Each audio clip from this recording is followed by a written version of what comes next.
بسم الله الرحمن الرحيم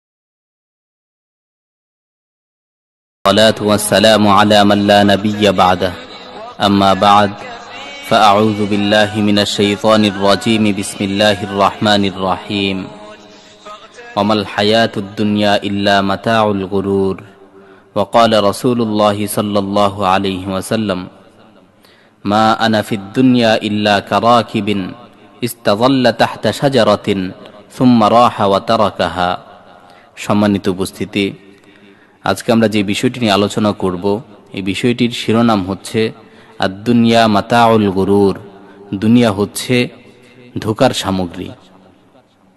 সম্মানিত উপস্থিতি, আল্লাহ সুবহানাহু ওয়া তাআলা পবিত্র কালামে মাজিদে ইরশাদ করেন, আমাল হায়াতুদ দুনিয়া ইল্লা লাইবুন ওয়া লাহওয়ান ওয়ালাদ-দারুল আখিরাতু খায়রুল লিল্লাযিনা ইয়াত্তাকুন আফালা তাআকিলুন।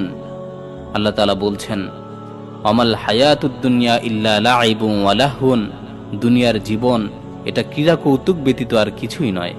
ওয়ালাদ-দারুল আখিরাতু খায়রুল লিল্লাযিনা ইয়াত্তাকুন, আর মুত্তাকিনদের জন্য, পরহেজগারদের জন্য আখিরাতের আবাসই হচ্ছে শ্রেষ্ঠতর। আফালা তাআকিলুন, তোমরা কি বুঝো না? আল্লাহ তাআলা এই আয়াতের মধ্যে বলছেন যে মুত্তাকিনদের জন্য আখিরাতের আবাসই হচ্ছে শ্রেষ্ঠতর, আর দুনিয়া এটা হচ্ছে ক্রীড়া কৌতুক ব্যতীত আর কিছুই নয়। অন্য আয়াতে আল্লাহ সুবহানাহু ওয়া তাআলা আরো স্পষ্ট রূপে বর্ণনা করছেন, ওমা হাযিহিল হায়াতুদ দুনিয়া ইল্লা লাহওয়ান ওয়া লাইবুন। আল্লাহ তাআলা বলছেন, এই দুনিয়ার জীবন এটা ক্রীড়া কৌতুক ব্যতীত আর কিছুই নয়। ওয়া ইন্নাদ দারাল আখিরাতা লাহিয়াল হাইওয়ান, পরকালের গৃহই চিরস্থায়ী। লাউ কানু ইয়ালামুন, যদি তারা জানতো। তো এই দুইটি আয়াতে আল্লাহ তাআলা একই কথা বলছেন, দুনিয়ার জীবন এটা হচ্ছে ক্রীড়া কৌতুক ব্যতীত আর কিছুই নয়, আর আখিরাতের গৃহ, আখিরাতের আবাস এটাই হচ্ছে চিরস্থায়ী। আল্লাহ সুবহানাহু ওয়া তাআলা সূরা আলী ইমরানের মধ্যে আরো ইরশাদ করেন, আমাল হায়াতুদ দুনিয়া ইল্লা মাতাউল গুরুর, দুনিয়ার জীবন এটা ধোঁকার সামগ্রী ছাড়া আর কিছুই নয়। আমাল হায়াতুদ দুনিয়া ইল্লা মাতাউল গুরুর, দুনিয়ার জীবন এটা ধোঁকার সামগ্রী ছাড়া আর কিছুই নয়।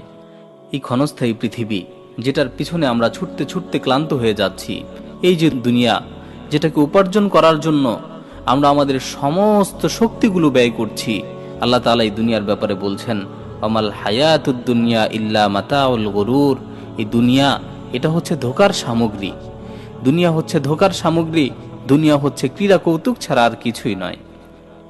রাসূলুল্লাহ সাল্লাল্লাহু আলাইহি ওয়াসাল্লাম ইরশাদ করেন, মা আনা ফিদ দুনিয়া ইল্লা কারাকিবিন ইস্তাযাল্লা তাহতা শাজারাতিন সুম্মা রাহা ওয়া তারাকাহা।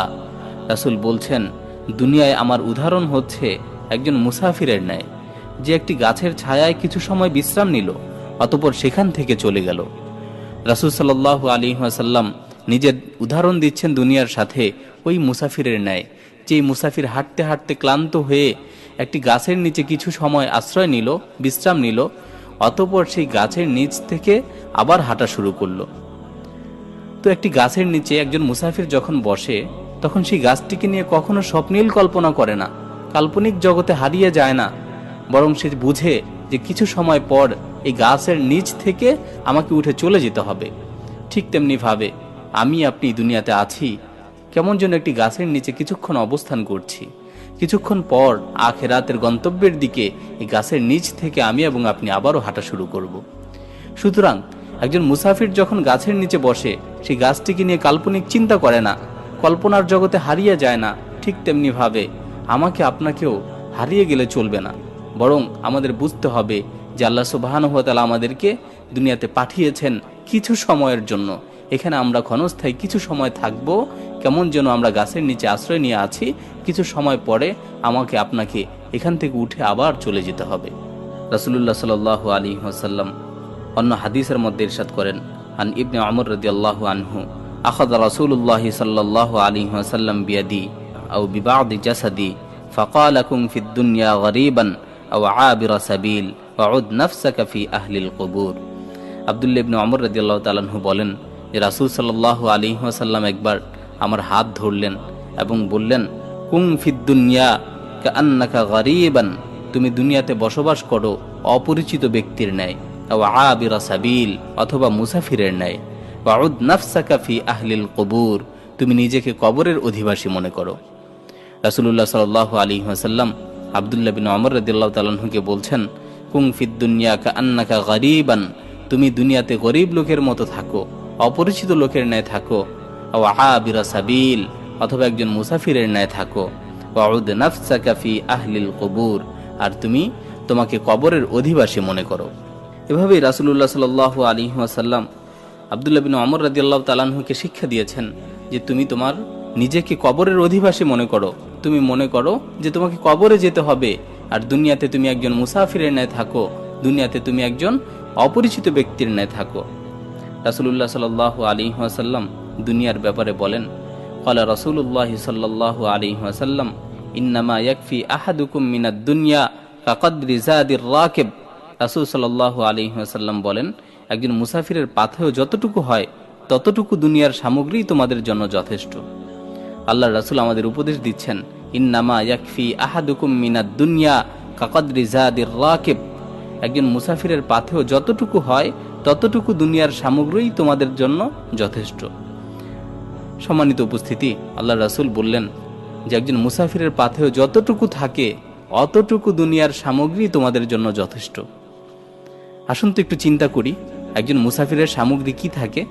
একজন মুসাফির যখন সফরে বের হয় তখন সে সব সময় একটা জিনিস চিন্তা করে যে আমার সফরের পাথেয়, আমার সফরের যা আমি নিয়ে যাব সামানা, সফরের সামানাপত্র, মালপত্র, এটা যাতে বেশি না হয়, সে চেষ্টা করে সফরের জিনিসপত্র যত কমানো যায়। এজন্যই আমরা যখন ট্যুরে বের হই, যখন সফরে বের হই, তখন দেখা যায় আমাদের ব্যাগের মধ্যে কি থাকে? কয়েকটি জামা কাপড়, এক বোতল পানি, যদি দূরের সফর হয় তাহলে কিছু শুকনো খাবার, এছাড়া আর কোনো পাথেও থাকে না। তো সুতরাং রাসূলুল্লাহ সাল্লাল্লাহু আলাইহি ওয়াসাল্লাম এটাই বলছেন যে যখন তুমি সফরে বের হও বা একজন মুসাফির যখন সফরে বের হয় তখন তার পাথেও যতটুকু হয় ঠিক দুনিয়ার সামগ্রীও যাতে তোমাদের অতটুকুই তোমাদের জন্য যথেষ্ট হয়। অথচ আজকে আমরা আমাদের বাসায় একটু লক্ষ্য করি, একটু তাকাই, কত ধরনের আসবাবপত্র আমাদের বাসায় রয়েছে, কত ধরনের আসবাবপত্র আমাদের বাসায় রয়েছে, কত ভোগ বিলাসের সামগ্রী। আমরা যদি আমাদের ড্রয়ারগুলো খুলি তাহলে দেখব কত প্রকারের জামা কাপড় আমাদের রয়েছে, তারপরও আমাদের প্রয়োজন মিটে না।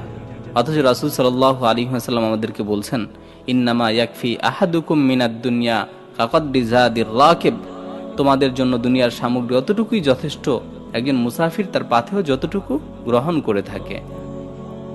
অন্য হাদিসের মধ্যে রাসূলুল্লাহ সাল্লাল্লাহু আলাইহি ওয়াসাল্লাম আমাদেরকে লক্ষ্য করে বলেন, ইন্নাদ দুনিয়া খাদিরাতুন হুলুওয়াতুন ওয়া ইন্নাল্লাহা মুস্তাখলিফাকুম ফিহা ফায়ানজুরু কাইফা তা'মালুন ফাত্তাকুদ দুনিয়া।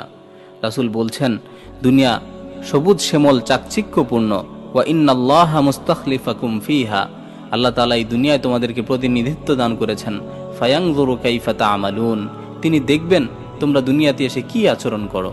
আল্লাহ তাআলা আমাদের কি দুনিয়ায় পাঠিয়েছেন, এটা হচ্ছে চাকচিক্যপূর্ণ একটি দুনিয়া। ইন্নাদ দুনিয়া হুলুওয়াতুন খাদিরাতুন, এটা হচ্ছে চাকচিক্যপূর্ণ, ওয়া ইন্নাল্লাহা মুস্তাখলিফাকুম ফিহা, আল্লাহ তাআলা এই দুনিয়াতে আমাদেরকে প্রতিনিধিত্ব দান করেছেন, ফায়ানজুরু কাইফা তা'মালুন, আল্লাহ তাআলা দেখবেন আমরা এই দুনিয়াতে এসে কি আমল করি, আমরা কি করি, এটা আল্লাহ তাআলা দেখবেন। আমরা দুনিয়ার পিছনেই পড়ে যাই নাকি আল্লাহকে স্মরণ রাখি, এই জিনিসটাই আল্লাহ সুবহানাহু ওয়া তাআলা দেখবেন। রাসূলুল্লাহ সাল্লাল্লাহু আলাইহি ওয়াসাল্লাম বলেন, ইন্না লিকুল্লি উম্মাতিন ফিতনা, প্রত্যেকটি জাতিরই কিছু ফিতনার সামগ্রী ছিল, পরীক্ষার সামগ্রী ছিল। ওয়া ফিতনাতু উম্মতি আল মাল, আর আমার উম্মতের ফিতনা হচ্ছে সম্পদ। রাসূল সাল্লাল্লাহু আলাইহি ওয়াসাল্লাম হাদিসের মধ্যে স্পষ্ট করে বলছেন, ইন্না লিকুল্লি উম্মাতিন ফিতনা প্রত্যেকটি জাতিরই ফিতনার কিছু সামগ্রী ছিল। ওয়াফিতনাতু উম্মতি আল মাল, আমার উম্মতের ফিতনা হচ্ছে ধন সম্পদ। আসলে আমরা দেখছি যে এই দুনিয়ার সম্পদ এটা মারাত্মক ফিতনা। দুনিয়ার সম্পদ এটা মারাত্মক ফিতনা। আজকে এই ফিতনার মধ্যে আমরা সকলেই আবদ্ধ। এই ফিতনার পিছনে আমরা ছুটে বেড়াচ্ছি। রাসূলুল্লাহ সাল্লাল্লাহু আলাইহি ওয়াসাল্লাম আরো বলেন, ওয়াল্লাহি মাল ফাকরা আখশা আলাইকুম ওয়ালাকিন আখশা আলাইকুম আন তুবসিতা আলাইকুমুদ দুনিয়া কামা বুসিতাত আলা মান কানা ক্বাবলাকুম ফাতানাফাসুহা কামা তানাফাসুহা ফাতুহলিকাকুম কামা আহলাকাতহুম। আল্লাহি, আল্লাহ শপথ করে বলছি, আমি তোমাদের ব্যাপারে দারিদ্রতার ভয় করছি না, তবে তোমাদের ব্যাপারে দুনিয়ার প্রশস্ততার ভয় করছি, যেভাবে তোমাদের পূর্ববর্তীদের জন্য দুনিয়াকে প্রশস্ত করে দেয়া হয়েছিল। অতঃপর তারা যেভাবে দুনিয়াকে নিয়ে প্রতিযোগিতায় লিপ্ত হয়েছিল, তোমরাও সেভাবে দুনিয়াকে নিয়ে প্রতিযোগিতায় লিপ্ত হয়ে যাবে। পরিশেষে দুনিয়া তোমাদেরকে ধ্বংস করে ছাড়বে, যেভাবে তোমাদের পূর্ববর্তীদেরকে ধ্বংস করেছিল। ফাতুহলিকাকুম কামা আহলাকাতহুম, পরিশেষে দুনিয়া তোমাদেরকে ধ্বংস করে ছাড়বে, যেভাবে তোমাদের পূর্ববর্তীদেরকে ধ্বংস করেছিল। তো রাসূল সাল্লাল্লাহু আলাইহি ওয়াসাল্লাম বলছেন যে আমি তোমাদের ব্যাপারে দারিদ্রতার ভয় করছি না, আমি তোমাদের ধনাঢ্যতার ভয় করছি, সচ্ছলতার ভয় করছি, যে দুনিয়া তোমাদের সামনে প্রশস্ত করে দেওয়া হবে, তোমরা দুনিয়াকে নিয়ে প্রতিযোগিতায় লিপ্ত হবে, যেভাবে তোমাদের পূর্ববর্তীরা দুনিয়াকে নিয়ে প্রতিযোগিতায় লিপ্ত হয়েছিল। ফাতুহলিকাকুম কামা আহলাকাতহুম, অতঃপর দুনিয়া তোমাদেরকে ধ্বংস করে ছাড়বে, যেভাবে তোমাদের পূর্ববর্তীদেরকে ধ্বংস করেছিল। প্রিয় উপস্থিতি, আজকে আমরা দেখছি যে এই দুনিয়া, এই ধ্বংসাত্মক দুনিয়া আজকে আমাদেরকে ধ্বংস করে ছাড়ছে। আজকে এই তুচ্ছ দুনিয়ার জন্য ভাই তার আপন ভাইকে হত্যা করছে। এই ক্ষণস্থায়ী দুনিয়ার জন্য আদরের সন্তান তার পিতামাতাকে হত্যা করছে, পিতামাতার অবাধ্যচারণ করছে। এই সামান্য দুনিয়ার জন্য কত আত্মীয়তার সম্পর্কই না নষ্ট হয়েছে। সম্মানিত উপস্থিতি, আজকে আমরা দেখছি এই দুনিয়ার জন্য আমরা আমাদের স্রষ্টাকে ভুলে গেছি, আমাদের রাব্বুল আলামিনকে ভুলে গেছি, আমরা স্রষ্টার ইবাদতকে ভুলে গেছি। আজকে সামান্য দুনিয়ার ভোগ বিলাসের জন্য হালাল হারাম সকল কাজই আমরা করছি। আমরা বাছাই করছি না কোনটা হালাল কোনটা হারাম। রাসূলুল্লাহ সাল্লাল্লাহু আলাইহি ওয়াসাল্লাম এজন্যই তো বলেছেন, আলা ইন্নাদ দিনারা ওয়াদ দিরহামা আহলাকা মান কানা ক্বাবলাকুম হুমা মুহলিকাকুম, জেনে রাখো, ইন্নাদ দিনারা ওয়াদ দিরহামা, দিনার এবং দিরহাম টাকা পয়সা তোমাদের পূর্ববর্তীদেরকে ধ্বংস করেছিল, ওয়া হুমা মুহলিকাকুম, আর এগুলো তোমাদেরকেও ধ্বংস করবে। জেনে রেখো, দিনার এবং দিরহাম টাকা পয়সা ধন সম্পদ এগুলো তোমাদের পূর্ববর্তীদেরকে ধ্বংস করেছিল, এগুলো তোমাদেরকেও ধ্বংস করে ছাড়বে। আমরা আজকে দেখছি, হ্যাঁ সত্যই এই টাকা পয়সা ধন সম্পদ আমাদেরকে ধ্বংসের দ্বার প্রান্তে নিয়ে গেছে। আজকে আমরা ধ্বংসের দ্বার প্রান্তে এসে উপনীত হয়েছি। আমরা সবাই টাকার পিছনে ছুটছি, অর্থের পিছনে ছুটছি। আমরা আমাদের প্রতিপালককে ভুলে গেছি, আমাদের স্রষ্টাকে ভুলে গেছি, আমাদের রাব্বুল আলামিনকে ভুলে গেছি। এজন্য আল্লাহ সুবহানাহু ওয়া তাআলা পবিত্র কালামে মাজিদে আমাদেরকে লক্ষ্য করে বলছেন, ইয়া আইয়ুহান নাস ইন্না ওয়া'দাল্লাহি হাক্কুন ফালা তাগুররান্নাকুমুল হায়াতুদ দুনিয়া। হে মানুষেরা, হে লোক সকল, ইন্না ওয়া'দাল্লাহি হক, জেনে রাখো আল্লাহর ওয়াদা সত্য। ফালা তাগুররান্নাকুমুল হায়াতুদ দুনিয়া, দুনিয়ার জীবন যাতে তোমাদেরকে প্রতারিত না করে, দুনিয়ার জীবন যাতে তোমাদেরকে ধোঁকায় না ফেলে, দুনিয়ার জীবন যাতে তোমাদের প্রতারিত না করে। আজকে এই দুনিয়ার জীবন আমাদেরকে প্রতারিত করে ছেড়েছে। আজকে আমরা দুনিয়ার পিছনে ছুটছি, ছুটতে ছুটতে আমরা ক্লান্ত, তারপরও আমরা দুনিয়ার পিছু ছাড়ছি না। আমরা দুনিয়ার পিছনে ছুটতে ছুটতে এখন ক্লান্ত হয়ে যাচ্ছি। সম্মানিত উপস্থিতি, রাসূলুল্লাহ সাল্লাল্লাহু আলাইহি ওয়াসাল্লাম বলেন, লাউ কানা লি ইবনে আদম ওয়াদিয়ানি মিন মালিন লাবতাগা সালিসান ওয়ালা ইয়ামলাউ জাওফ ইবনে আদম ইল্লা তুরাব ওয়া ইয়াতুবুল্লাহু আলা মান তাব। রাসূল বলছেন, যদি বনি আদমের 2 পাহাড় পরিমাণ স্বর্ণ থাকে, যদি বনি আদমের 2 পাহাড় পরিমাণ সম্পদ থাকে, লাবতাগা সালিসান, তারপরও বনি আদম তৃতীয় আরেকটি পাহাড় সম্পদ চায়, সম্পদের তৃতীয় আরেকটি পাহাড় সে কামনা করে, ওয়ালা ইয়ামলাউ জাওফ ইবনে আদম ইল্লা তুরাব। বনি আদমের অন্তর, বনি আদমের মুখ, কবরের মাটি যতক্ষণ পর্যন্ত তার মুখে না ঢুকে ততক্ষণ পর্যন্ত তার অন্তর পরিতৃপ্ত হয় না। আসলেই আজকে আমরা দেখছি, যার একটি বাড়ি আছে সে চায় আমার যদি আরো 2টি বাড়ি হতো, যার 1 কোটি টাকা ব্যাংক ব্যালেন্স আছে সে চায় আমার যদি আরো 2 কোটি টাকা ব্যাংক ব্যালেন্স হতো। বনি আদম সম্পদের পাগল, তার মুখ ততক্ষণ পর্যন্ত ভরে না, তার অন্তর ততক্ষণ পর্যন্ত পরিতৃপ্ত হয় না যতক্ষণ না কবরের মাটি তার মুখে ঢুকে। রাসূলুল্লাহ সাল্লাল্লাহু আলাইহি ওয়াসাল্লাম বলেন, আন আনাসিন আনিন নবী সাল্লাল্লাহু আলাইহি ওয়াসাল্লাম قال ينادي مناد دعوا الدنيا لأهلها دعوا الدنيا لأهلها دعوا الدنيا لأهلها من أخذ من الدنيا أكثر مما يكفيه أخذ جيفة। আনাস বিন মালিক রাদিয়াল্লাহু তাআলা আনহু তিনি বলেন, রাসূলুল্লাহ সাল্লাল্লাহু আলাইহি ওয়াসাল্লাম বলেছেন, ইউনাদি মুনাদিন, প্রত্যেক দিন একজন আহ্বানকারী ডেকে ডেকে বলতে থাকে, দাউদ দুনিয়া লি আহলিহা, দুনিয়া দুনিয়াদারদের জন্য রেখে দাও। দাউদ দুনিয়া লি আহলিহা, দুনিয়া দুনিয়াদারদের জন্য রেখে দাও। দাউদ দুনিয়া লি আহলিহা, দুনিয়া দুনিয়াদারদের জন্য রেখে দাও। মান আখাযা মিনাদ দুনিয়া আকসারা মিম্মা ইয়াকফিহি আখাযা জিফাতান, যে প্রয়োজনের অধিক দুনিয়ার সামগ্রী গ্রহণ করলো সে মৃত বস্তু নিয়ে টানাটানি করলো। মান আখাযা আকসারা মিম্মা ইয়াকফিহি আখাযা জিফাতান, যে প্রয়োজনের অধিক দুনিয়ার সামগ্রী গ্রহণ করলো সে কেমন যেন মৃত সামগ্রী নিয়ে, মৃত জন্তু নিয়ে টানাটানি করলো। অন্য হাদিসের মধ্যে রাসূলুল্লাহ সাল্লাল্লাহু আলাইহি ওয়াসাল্লাম আরো বলেন, মান আসবাহা ওয়াদ দুনিয়া আকবারু হাম্মিহি ফালাইসা মিনাল্লাহি ফি শাই। দুনিয়া যদি কারো উদ্দেশ্য হয়ে যায়, দুনিয়া যদি কারো উদ্দেশ্য হয়ে যায়, ফালাইসা মিনাল্লাহি ফি শাই, তার সাথে আল্লাহর কোনো সম্পর্ক নেই।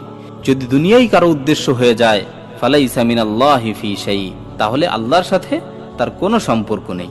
রাসূলুল্লাহ সাল্লাল্লাহু আলাইহি ওয়াসাল্লাম মুআয ইবনে জাবাল রাদিয়াল্লাহু তাআলা আনহুকে যখন ইয়ামানে পাঠাচ্ছিলেন তখন তাকে লক্ষ্য করে বললেন, আন মুআয ইবনে জাবাল আন্না রাসূলুল্লাহ সাল্লাল্লাহু আলাইহি ওয়াসাল্লাম লাম্মা বাআসা বিহি ইলাল ইয়ামান ক্বালা ইয়াকা ওয়াত তানাউম ফাইন্না ইবাদাল্লাহ লাইসু বিল মুতানাঈমিন।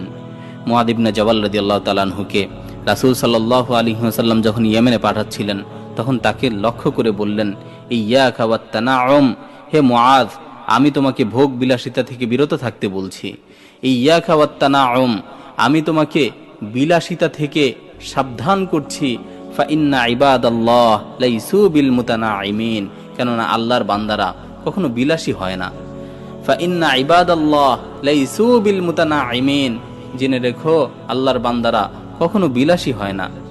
তো মুআয বিন জাবাল রাদিয়াল্লাহু তাআলা আনহুকে যখন রাসূল সাল্লাল্লাহু আলাইহি ওয়াসাল্লাম ইয়ামানে পাঠাচ্ছিলেন তাকে নসিহত করে বলছিলেন, ইয়াকা ওয়াত তানাউম, হে মুআয, আমি তোমাকে ভোগ বিলাস থেকে সতর্ক করছি, বিলাসিতা থেকে সতর্ক করছি।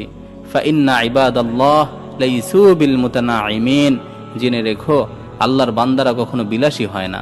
সুতরাং হে প্রিয় ভাই, বিলাসিতাকে ত্যাগ করতে হবে। সাহাবায়ে কেরাম রাদিয়াল্লাহু আনহুম এবং রাসূল সাল্লাল্লাহু আলাইহি ওয়াসাল্লাম এই বিলাসিতাকে ত্যাগ করেছিলেন। এজন্যই তারা ইসলামকে সমগ্র পৃথিবীতে বিজয় লাভ করতে পেরেছিলেন, এজন্যই তারা ইসলামকে প্রতিষ্ঠিত করতে পেরেছিলেন।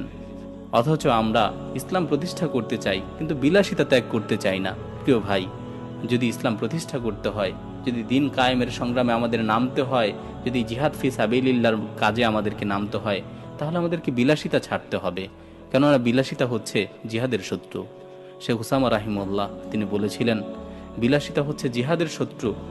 এজন্যই তো তিনি সে আরবের সুউচ্চ প্রাসাদ ছেড়ে আফগানিস্তানে চলে এসেছিলেন, নিজের জন্য গুহাগুলোকে বেছে নিয়েছিলেন আরবের সেই শাহী প্রাসাদের পরিবর্তে। সাহাবায়ে কেরাম রাদিয়াল্লাহু আনহুম এমনকি রাসূল সাল্লাল্লাহু আলাইহি ওয়াসাল্লাম বিলাসিতাকে ত্যাগ করেছিলেন। এজন্যই তাদের মাধ্যমে আল্লাহ সুবহানাহু ওয়া তাআলা দিন কায়েমের মতো এই মহৎ কাজটি আঞ্জাম দিয়েছিলেন। আমরাও যদি বিলাসিতাকে ছাড়তে পারি তাহলে আল্লাহ সুবহানাহু ওয়া তাআলা আমাদের মাধ্যমে এই কাজটি নেবেন। আসুন না একটু ঘুরে আসি, সাহাবায়ে কেরাম রাদিয়াল্লাহু আনহুমের জীবন একটু দেখে আসি রাসূল সাল্লাল্লাহু আলাইহি ওয়াসাল্লাম কিভাবে দিন কাটাতেন।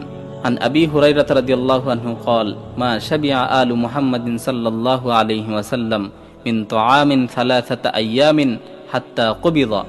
আবু হুরায়রা রাদিয়াল্লাহু তাআলা আনহু বলেন, রাসূল সাল্লাল্লাহু আলাইহি ওয়াসাল্লামের পরিবার কখনো 3 দিন পরিতৃপ্তির সাথে খাবার খায়নি। আল্লাহর রাসূলের পরিবার কখনো 3 দিন পরিতৃপ্তির সাথে খাবার খায়নি। রাসূল সাল্লাল্লাহু আলাইহি ওয়াসাল্লাম যিনি হচ্ছেন সাইয়্যিদুল মুরসালিন, নবীদের মধ্যে সর্বশ্রেষ্ঠ, মাখলুকের মধ্যে সর্বশ্রেষ্ঠ, সে মুহাম্মদুর রাসূলুল্লাহ সাল্লাল্লাহু আলাইহি ওয়াসাল্লাম এবং তার পরিবার কখনো 3 দিন পরিতৃপ্তির সাথে খাবার খেতে পারেনি। সম্মানিত উপস্থিতি, আজকে আমরা কত ভোগ বিলাসের সাথে জীবন কাটাচ্ছি। আমরা যখন খাবার খেতে নেই, শত শত আইটেম আমাদের টেবিলে থাকে, অথচ রাসূল সাল্লাল্লাহু আলাইহি ওয়াসাল্লাম এবং তার পরিবার কখনো 3 দিন পরিতৃপ্তির সাথে খাবার খেতে পারেনি। হযরত ওমর ইবনুল খাত্তাব রাদিয়াল্লাহু তাআলা আনহু একবার রাসূল সাল্লাল্লাহু আলাইহি ওয়াসাল্লামের ঘরে প্রবেশ করলেন। দেখলেন রাসূল সাল্লাল্লাহু আলাইহি ওয়াসাল্লাম খেজুরের চাটাইয়ের উপর শোয়ার কারণে রাসূলুল্লাহ সাল্লাল্লাহু আলাইহি ওয়াসাল্লামের পিঠে খেজুরের চাটাইয়ের দাগ লেগে গেছে।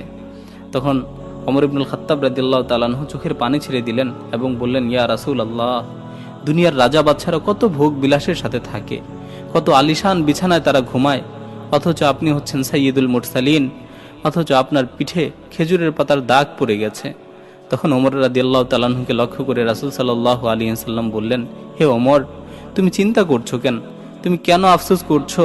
তুমি কি জানো না, দুনিয়ার রাজা বাদশাদের ভোগ বিলাস যা করার সেটা তো তারা দুনিয়াতেই করে নিচ্ছে, কারণ আখিরাতে তো তাদের জন্য কোনো কিছুই নেই। আর জেনে রাখো, আমাদের ভোগ বিলাস, আমাদের শান্তি, এটা তো আখিরাতে অপেক্ষা করছে।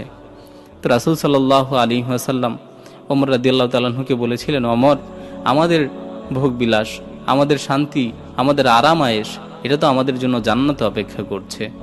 সুতরাং এই দুনিয়াতে আমরা বিলাসিতা করব না, দুনিয়াতে আমরা বিলাসিতাকে ত্যাগ করব। সাহাবায়ে কেরাম রাদিয়াল্লাহু আনহুমকে রাসূল সাল্লাল্লাহু আলাইহি ওয়াসাল্লাম এই বিলাসিতা বিমুখ শিক্ষাই দিয়েছিলেন। এজন্যই তো আমরা দেখি যে সাহাবায়ে কেরাম রাদিয়াল্লাহু আনহুম কখনো বিলাসিতা করতেন না। সালমান ফারসি রাদিয়াল্লাহু তাআলা আনহু তিনি একজন কিন্দি মহিলাকে বিয়ে করেছিলেন। বিয়ের পর শ্বশুরালয়ে সাজানো বাসর ঘর তিনি পছন্দ করলেন না। তিনি নির্দেশ দিলেন বাসর ঘর থেকে যাতে সব ধরনের সাজসজ্জাগুলো খুলে ফেলা হয়।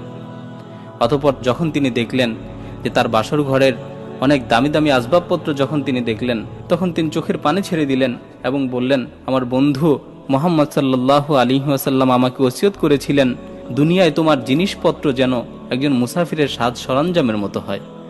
আমার বন্ধু মুহাম্মদ সাল্লাল্লাহু আলাইহি ওয়াসাল্লাম আমাকে ওসিয়ত করেছিলেন, দুনিয়ায় তোমার সাজ সরঞ্জাম, দুনিয়ায় তোমার আসবাবপত্র, এগুলো যাতে একজন মুসাফিরের মতো হয়। হযরত আবু যর গিফারী রাদিয়াল্লাহু তাআলা আনহুর বাড়িতে একজন লোক আসলো।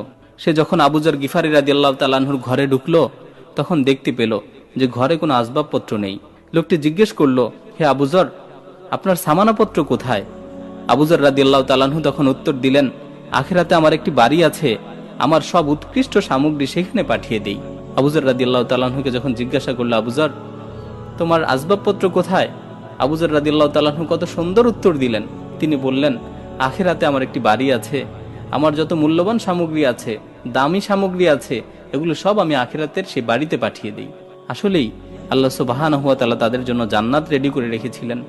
তারা সব সময় চিন্তা করতেন, আল আখিরাতু খায়রুম ওয়া আবকা, আখিরাত হচ্ছে চিরস্থায়ী, আখিরাত হচ্ছে সর্বোত্তম। এটাই ছিল তাদের চিন্তা। এজন্যই তো সাহাবায়ে কেরাম রাদিয়াল্লাহু আনহুম দুনিয়াকে বর্জন করেছিলেন, কারণ তারা জানতেন দুনিয়া এটা হচ্ছে ক্ষণস্থায়ী, আর আখিরাতই হচ্ছে সর্বশ্রেষ্ঠ। এভাবেই সাহাবায়ে কেরাম রাদিয়াল্লাহু আনহুম দুনিয়ার থেকে অনেক বিমুখ ছিলেন। আব্দুর রহমান ইবনে আউফ রাদিয়াল্লাহু তাআলা আনহু রোজাদার অবস্থায় ছিলেন। তার খাদেম তার সামনে ইফতার নিয়ে আসলো। যখন তিনি দেখলেন যে ইফতার, অনেক ধরনের খাবার রয়েছে ইফতারের মধ্যে, তখন তিনি চোখের পানি ছেড়ে দিলেন এবং বললেন, কুতিলা মুসাব ইবনে উমাইর ওয়া হুয়া খায়রুম মিন্নি কুফিনা ফি বুরদাতিন ইন গুত্তিয়া রাসাহু বাদাআত রিজলাহু ওয়া ইন গুত্তিয়া রিজলাহু বাদাত রাসাহু সুম্মা বুসিতা লানা মিনাদ দুনিয়া মা বুসিতা। তিনি বললেন, মুসাব ইবনে উমাইর শহীদ হয়ে গেছেন। মুসাব বিন উমাইর আমার থেকেও শ্রেষ্ঠ ছিলেন। মুসাব বিন উমাইর ছিলেন আরবের সেই শ্রেষ্ঠ তরুণ, যে আরবের সবচেয়ে দামি কাপড়গুলো পরিধান করতেন। কুরাইশ বংশের ছিলেন সেই মুসাব। মুসাব বিন উমাইর আরবের সেই শ্রেষ্ঠ তরুণ। তার শাহাদাতের পর একটি কাফনের কাপড় পাওয়া যাচ্ছিল না, পূর্ণাঙ্গ কাফনের কাপড়, যেটি দিয়ে তার কাফনের ব্যবস্থা করা হবে। এত ছোট একটি চাদর পাওয়া গেল, যেটি দিয়ে তার মাথা ঢাকলে পা খুলে যাচ্ছিল, পা ঢাকলে মাথা খুলে যাচ্ছিল। অতঃপর আল্লাহ তাআলা দুনিয়াকে আমাদের সামনে প্রশস্ত করে দিলেন। এমনকি আমরা ভাবতে লাগলাম যে আমাদের আখিরাতের সরঞ্জাম মনে হয় সবকিছু দুনিয়াতেই দিয়ে দেওয়া হচ্ছে। এটা বলে আব্দুর রহমান বিন আউফ রাদিয়াল্লাহু তাআলা আনহু কাঁদতে থাকলেন এবং তিনি খাবার আর খেলেন না, খাবার অন্যদের দিয়ে দিলেন। তো সাহাবায়ে কেরাম রাদিয়াল্লাহু আনহুম তাদের কাছে অর্থ সম্পদ সবকিছু থাকা সত্ত্বেও তারা ভয় করতেন, হায়, হয়তো আমাদের আখিরাতের সব কিছু দুনিয়াতে দিয়ে দেওয়া হচ্ছে, আখিরাতে মনে হয় আমরা কিছু পাবো না। এজন্য তারা দুনিয়ার আসবাবপত্র এগুলো থেকে দূরে থাকতেন, দুনিয়া বিমুখ থাকতেন, সবসময় আখিরাতমুখী চিন্তা করতেন। হযরত ওমর ইবনুল খাত্তাব রাদিয়াল্লাহু তাআলা আনহু তিনি একবার আব্দুল্লাহ ইবনে ওমর রাদিয়াল্লাহু তাআলা আনহুর ঘরে দাওয়াত নিলেন। আব্দুল্লাহ ইবনে ওমর রাদিয়াল্লাহু তাআলা আনহুর ঘরে যখন তিনি দাওয়াতে গেলেন, তখন যে দেখলেন দস্তরখানের মধ্যে আছে গোশত, রুটি আর ঘি। তখন ওমর রাদিয়াল্লাহু তাআলা আনহু উঠে গেলেন এবং বললেন যে গোশত এবং রুটি থাকার পরও তুমি ঘি কেন আনলে?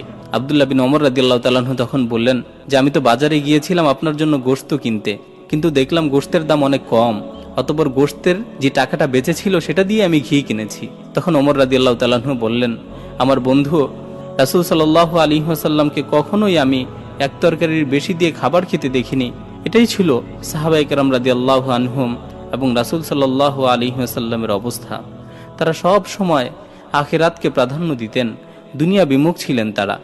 অথচ আজকে আমরা কত আইটেমের তরকারি দিয়ে খাবার খাই, তারপরও আমরা পরিতৃপ্ত না, তারপরও আমরা আল্লাহর শুকরিয়া আদায় করি না, তারপরও আমরা মনে করি যে দুনিয়াতে আমাদের আরো অনেক কিছু প্রয়োজন। অথচ সাহাবায়ে কেরাম রাদিয়াল্লাহু আনহুম সব সময় দুনিয়া বিমুখ ছিলেন, সব সময় দুনিয়া বিমুখতাকেই পছন্দ করতেন। হযরত ওমর রাদিয়াল্লাহু তাআলা আনহু যখন অর্ধজাহানের খলিফা, অর্ধজাহান শাসন করছেন, তার সময়ে একের পর এক রাজ্য মুসলমানরা বিজয় করছে, গনিমতের অভাব নেই, সম্পদের অভাব নেই, বিলাসিতার সকল সামগ্রী কেমন যেন আল্লাহ সুবহানাহু ওয়া তাআলা মুসলমানদের জন্য ব্যবস্থা করে দিয়েছেন। কিন্তু তখনও ওমর রাদিয়াল্লাহু তাআলা আনহু মোটা মোটা কাপড় পরিধান করে খিলাফতের দায়িত্ব পালন করছেন, সামান্য কিছু খাবার ভক্ষণ করে দিন অতিবাহিত করছেন। এই অবস্থা দেখে ওমর রাদিয়াল্লাহু তাআলা আনহুর কন্যা হাফসা রাদিয়াল্লাহু তাআলা আনহা তার পিতাকে লক্ষ্য করে বললেন, ইয়া আমিরাল মুমিনিন লাউ লাবিস্তা আলিয়ানা মিন সাওবিকা হাযা ওয়া আকালতা আতিয়াবা মিন তাআমিকা হাযা ক্বাদ ফাতাহাল্লাহু আলাইকাল আরদ ওয়া আওসা আলাইকার রিজক। হে আমিরুল মুমিনিন, যদি আপনি এই মোটা কাপড়গুলোর পরিবর্তে একটু পাতলা কাপড় পরিধান করতেন এবং এই সাধারণ খাবারগুলোর পরিবর্তে একটু ভালো খাবার খেতেন, আল্লাহ তাআলা তো অনেক ভূখণ্ডে আপনাকে বিজয় দান করেছেন এবং আপনার জন্য রিজিকের দরজাকে প্রশস্ত করে দিয়েছেন। তখন ওমর রাদিয়াল্লাহু তাআলা আনহু তার কন্যাকে বললেন, হে হাফসা, তুমি কি দেখোনি রাসূল সাল্লাল্লাহু আলাইহি ওয়াসাল্লাম কত সাদাসিধে জীবন যাপন করেছেন, কত দুঃখ দুর্দশার মধ্য দিয়ে দিন অতিবাহিত করেছেন। আমার বন্ধু আবু বকর সিদ্দিক রাদিয়াল্লাহু আনহু সেও কত কষ্ট করে রাজত্ব পরিচালনা করেছেন। আমিও তাদের মতো দুঃখ দুর্দশার মধ্য দিয়ে জীবন অতিবাহিত করতে চাই। ইনশাআল্লাহ আমি আমার বন্ধুদের সাথে জান্নাতে একত্রিত হয়ে আনন্দ উদযাপন করব। ওমর রাদিয়াল্লাহু তাআলা আনহু তার কন্যাকে কত উত্তম জবাবই না দিলেন। প্রিয় ভাই, এটা ছিল সাহাবায়ে কেরাম রাদিয়াল্লাহু আনহুমের অবস্থা, এটাই ছিল রাসূল এবং সাহাবীদের অবস্থা। কারণ রাসূলুল্লাহ সাল্লাল্লাহু আলাইহি ওয়াসাল্লাম থেকে তারা এই দীক্ষা এবং এই শিক্ষাই পেয়েছিলেন। প্রিয় উপস্থিতি, আজকে আমরা দিন কায়েম করতে চাই, আজকে আমরা জিহাদ ফি সাবিলিল্লাহর মতো গুরুত্বপূর্ণ একটি ইবাদতের মধ্যে অংশগ্রহণ করতে চাই, অথচ আমাদের মাঝে এখনো দেখা যায় কত বিলাসিতা, অনেক বিলাসিতা রয়েছে, যে বিলাসিতাগুলোর মাঝে এখনো আমরা ডুবে আছি। প্রিয় ভাই, যারা দিন কায়েম করতে চায়, যারা আল্লাহর জমিন আল্লাহর দিনকে বিজয় করতে চায়, যারা আল্লাহর দিনের জন্য, ইলাই কালিমাতুল্লাহর জন্য নিজের জীবনকে উৎসর্গ করতে চায়, তাদেরকে অবশ্যই বিলাসিতা ত্যাগ করতে হবে, বিলাসিতা বিমুখ জীবন যাপন করতে হবে, আখেরাতমুখী জীবন করতে হবে। যে জীবন শুধু আখেরাতকে নিয়ে বেশি বেশি চিন্তা করবে, দুনিয়াকে ক্ষণস্থায়ী মনে করবে। সম্মানিত উপস্থিতি, সুতরাং আসুন না আমরা দুনিয়া বিমুখ জীবন যাপন করি, আমরা আমাদের চিন্তা চেতনাগুলোকে আখেরাতমুখী করি। রাসূলুল্লাহ সাল্লাল্লাহু আলাইহি ওয়াসাল্লাম বলেন, মান আহাব্বা দুনিয়াহু আদাররা বিআখিরাতিহি ওয়া মান আহাব্বা আখিরাতাহু আদাররা দুনিয়াহু ফাআথিরু মা ইয়াবকা আলা মা ইয়াফনা। রাসূল সাল্লাল্লাহু আলাইহি ওয়াসাল্লাম বলছেন যে দুনিয়াকে বেশি ভালোবাসে সে তার আখিরাতকে ক্ষতিগ্রস্ত করছে, আর যে আখিরাতকে বেশি ভালোবাসে সে তার দুনিয়াকে ক্ষতিগ্রস্ত করছে। ফাআথিরু মা ইয়াবকা আলা মা ইয়াফনা। সুতরাং তোমরা ক্ষণস্থায়ী জিনিসের উপর চিরস্থায়ী জিনিসকে প্রাধান্য দাও। তো রাসূল আমাদেরকে লক্ষ্য করে বলছেন, তোমরা ক্ষণস্থায়ী জীবনের উপর চিরস্থায়ী জীবনকে প্রাধান্য দাও। প্রিয় ভাই, আসুন না এই ক্ষণস্থায়ী জীবনের উপর আমরা চিরস্থায়ী জীবনকে প্রাধান্য দেই, দুনিয়ার জীবনের উপর আমরা আখেরাতের জীবনকে প্রাধান্য দেই। যদি আমরা দুনিয়ার জীবনের উপর আখেরাতের জীবনকে প্রাধান্য দিতে পারি, তাহলেই আমাদের এই জীবন, আমাদের এই দুনিয়া সার্থক হবে এবং আখেরাতে আমাদের জন্য রয়েছে উত্তম জায়গা, যার ব্যাপারে আল্লাহ সুবহানাহু ওয়া তাআলা আমাদের সাথে ওয়াদা করেছেন, ওয়াল আখিরাতু খায়রুম ওয়া আবকা। আখেরাত হচ্ছে উত্তম এবং চিরস্থায়ী। সুতরাং আসুন আমরা দুনিয়ামুখী চিন্তাগুলোকে ছেড়ে দিয়ে আখেরাতমুখী চিন্তা করি। আমরা চিন্তা করি যে কিভাবে জান্নাতে আমাদের জন্য সুন্দর একটি প্রাসাদ নির্মাণ হবে, কিভাবে জান্নাতে আমরা শান্তিতে থাকব। সুতরাং আসুন আমরা বেশি বেশি করে আল্লাহর ইবাদত করি এবং আখেরাতমুখী জীবন যাপন করি। আল্লাহ তাআলা আমাদেরকে বিষয়গুলো বোঝার এবং আমল করার তৌফিক দান করুন। ওয়া মা আলাইনা